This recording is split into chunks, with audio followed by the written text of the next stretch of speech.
In this lesson, we're going to solve absolute value inequalities.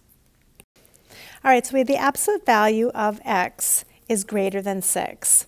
So let's go ahead and talk about what you would have had for an answer if you just had the absolute value of x is equal to 6. Remember we said that one of them is going to be a positive answer because the absolute value of 6 is equal to 6. And then one of them is going to be a negative 6 because the absolute value of negative 6 then is equal to 6. So let's go ahead and apply that then into making our two different inequalities here. I'm going to have x and then I'm going to say greater than 6. Now I'm going to then have a negative 6, and just like when we flipped the inequality sign when we multiplied or divide by a negative, you need to flip the inequality sign here as well. So we're going to have then less than 6. So let's come over here and we'll see what it looks like on the graph. We have a negative 6 that'll be on the left, and then somewhere over here we're going to have a positive 6. So we have x is greater than 6. It's going to go to the right because it's greater. We have x is less than negative 6. It's going to be open there too, and then it's going to be going to the left. Now something that's going to be helpful to you is I'm going to give you just a little hint so that you know what kind of a problem it's going to end up being. We've got the greater than sign here, and we're going to call this the great or. So that we know that when you've got the absolute value of something, of an inequality, that the greater is like a greater. Those are going to go out like the ors. All right, so now we've got the absolute value of x is less than 6. So we're going to have an x is less than 6, and then we'll have an x is greater than negative 6. Notice how I had the negative, and so I had to flip the inequality sign. And so for this one, when I go to graph it, I've got my negative 6 over here, and I'll have my 6 someplace over here. And I have x is less than, so we have x is less than 6. And then I'm going to have x is greater than negative 6. And notice how they come together here in the middle. And so what we know about this one then is if we have a less than, we're going to call that less than as a way to remember this one. So greater or less than. Now, when you're given a less than and you've got this absolute value inequality, a way you could start solving this then is to write it like this. I'm going to then break it down, and I'm going to put my x in the middle. Remember, an and has the x in the middle. And I'm going to say less than 6 and then greater than negative 6. And then we'll solve these again here in a little bit, and that'll make a little bit more sense. All right, so let's go ahead and first of all, let's determine if this is going to be an and or an or inequality.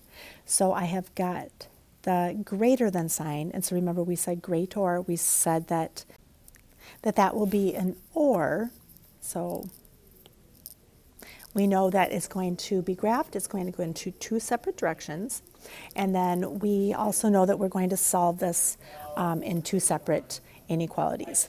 So I'm going to break this down into x plus 3 is greater than 15, and x plus 3 is less than negative 15. Remember, one's going to be positive, one's going to be negative, and that we need to flip the sign for the negative.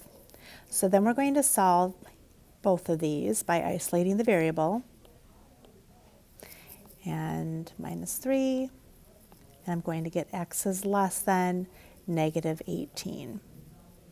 All right, so on our graph, we're going to have negative 18 kind of down in this area, and this is not to scale at all. And then we have 12 up here. And so it's greater than 12, or, so we also need our or sign right here. And then it's less than 18. All right, question number 4, we have the absolute value of x minus 5 is less than 20. And remember, the less than, this is going to be an and. So we're going to make one inequality here. I'm going to have my x minus 5 is then less than 20. And then remember, we're going to rewrite this, and we're reading it backwards. X is greater than, so we had to flip the inequality sign, negative 20. And then what we're going to do is we're just going to solve this then like the and ones that we did in chapter 6 there with the compound inequalities.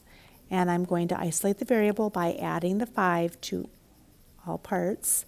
And we're going to have negative 15, then x. All right, so our answer here is x is greater than negative 15 and less than 25. So we'll have negative 15 and we'll have 25.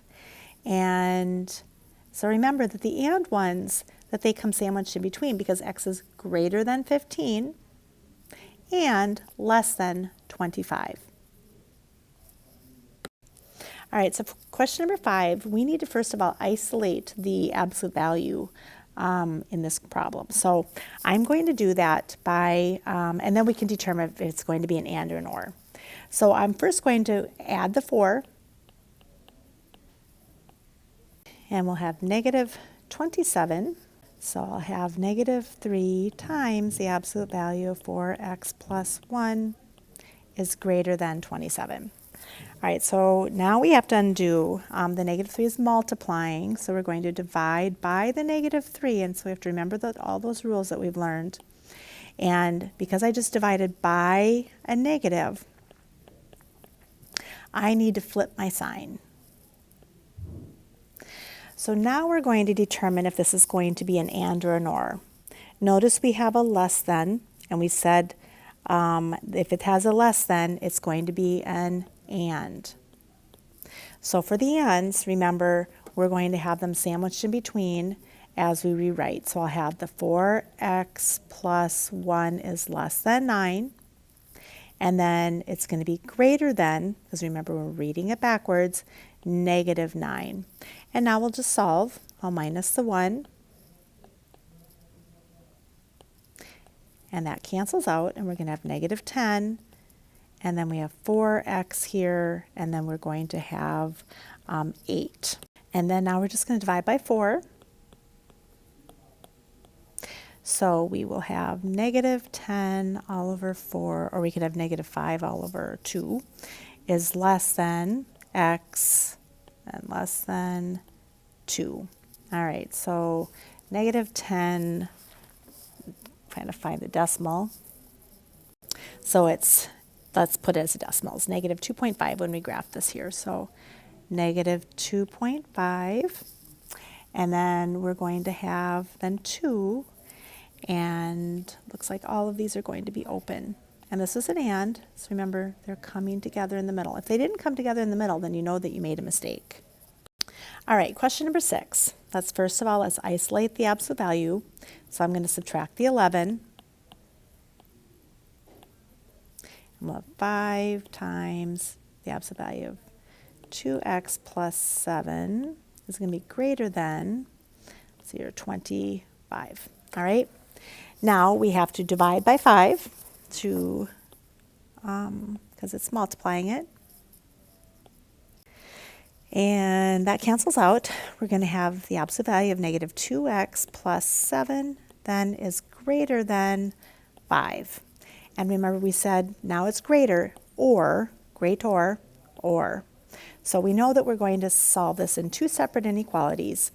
And so we'll come down, we'll have negative 2x plus 7 is greater than 5. And negative 2x plus 7 is less than, we have to flip it, negative 5. And now we're just going to isolate the variable from here.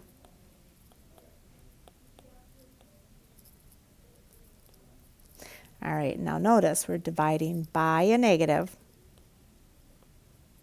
Here, I'm going to have to write this over here. X is going to be, so we divided, so we have to flip our sign. And you have negative 1, and then we're going to have an or, and then let's solve this over here.